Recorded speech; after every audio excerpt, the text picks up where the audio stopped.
नमस्कार, अपन न्यूजमा स्वागत छ। सुरु गरौं दशैंको प्रसंगबाट।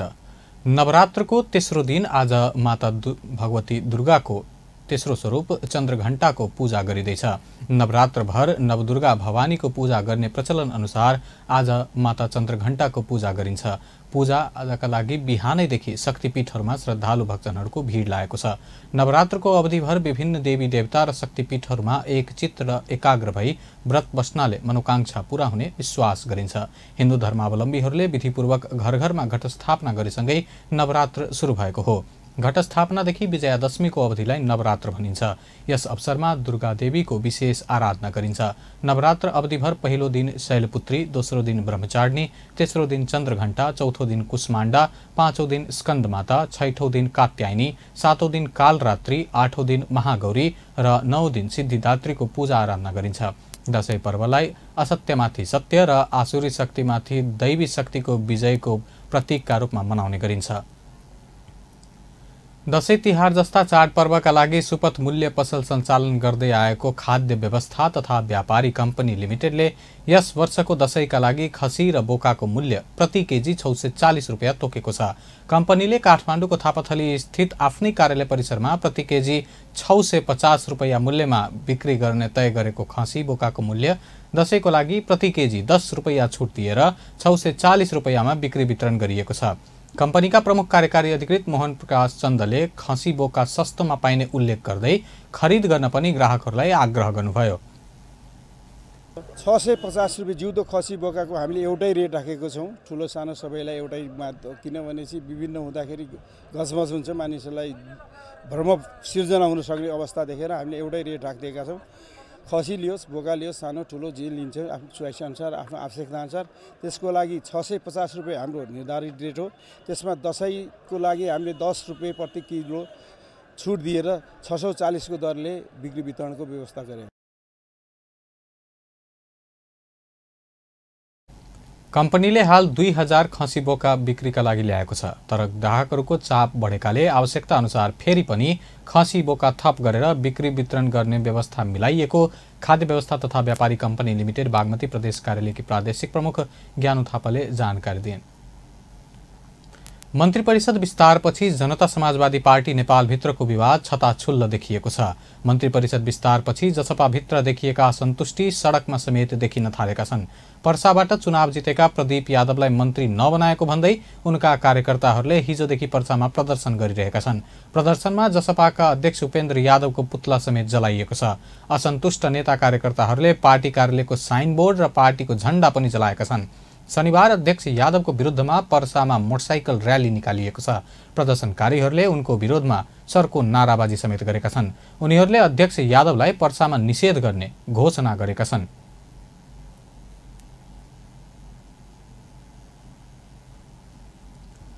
प्रधानमन्त्री एवं नेपाली कांग्रेसका सभापति शेरबहादुर देउवाले सरकार विस्तार गर्दा धेरै महत्त्वपूर्ण नेताहरू छुटेको स्वीकार गर्नुभएको छ।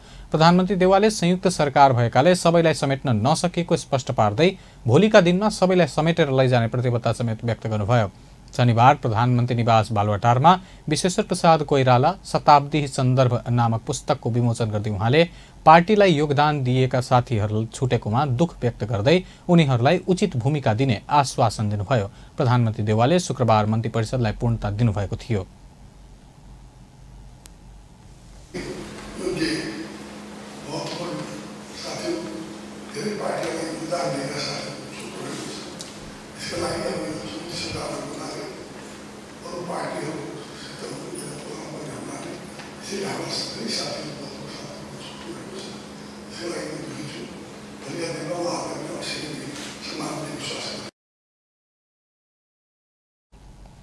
कार्यक्रममा प्रधानमन्त्री देउवाले स्कुल अफ डेमोक्रेसी अमेरिका शाखाले प्रकाशन गरेको सो पुस्तक बीपी बारे जान्न खोज्ने सबैलाई उपयोगी हुने विश्वास व्यक्त गर्नुभयो।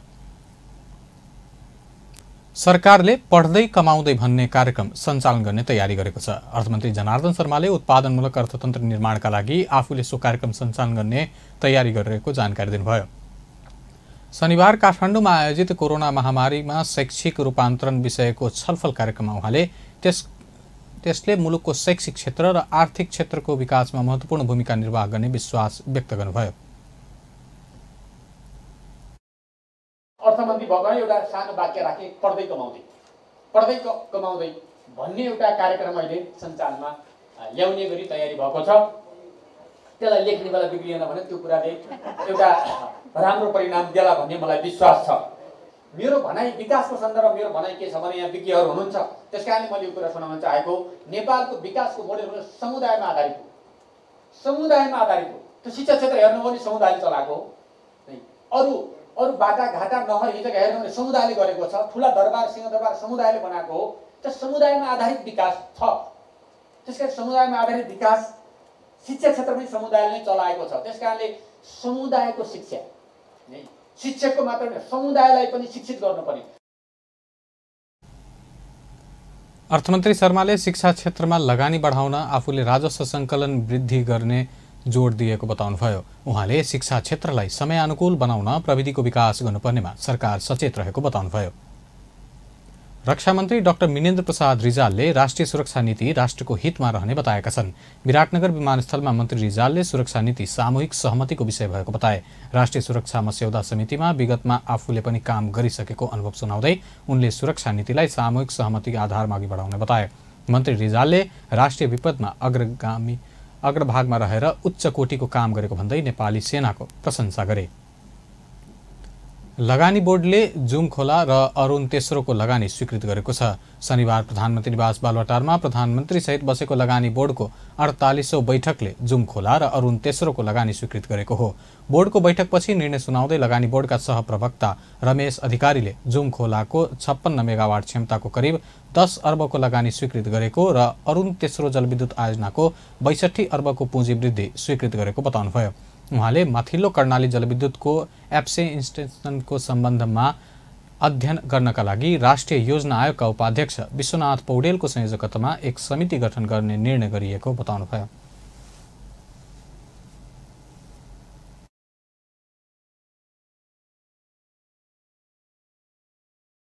बैठक अहिले भर्खरै सम्पन्न भएको छ र यसले 7वटा विभिन्न एजेन्डाहरू पास गरेको छ, जसमा जुम खोलाको 56 मेगावाट क्षमताको करिब 10 अर्बको लगानी स्वीकृत गरेको छ। त्यसै गरी अरुण तेस्रो जलविद्युत आयोजनाको पुँजी वृद्धि 62 अर्बको पुँजी वृद्धि स्वीकृत गरेको छ। त्यसै गरी माथिल्लो कर्णाली जलविद्युतको एफसी एक्सटेन्सनको सम्बन्धमा अध्ययन गर्नका लागि एउटा समिति राष्ट्रिय योजना आयोगको उपाध्यक्षज्यूको संयोजकत्वमा एउटा समिति गठन गर्ने निर्णय गरेको छ।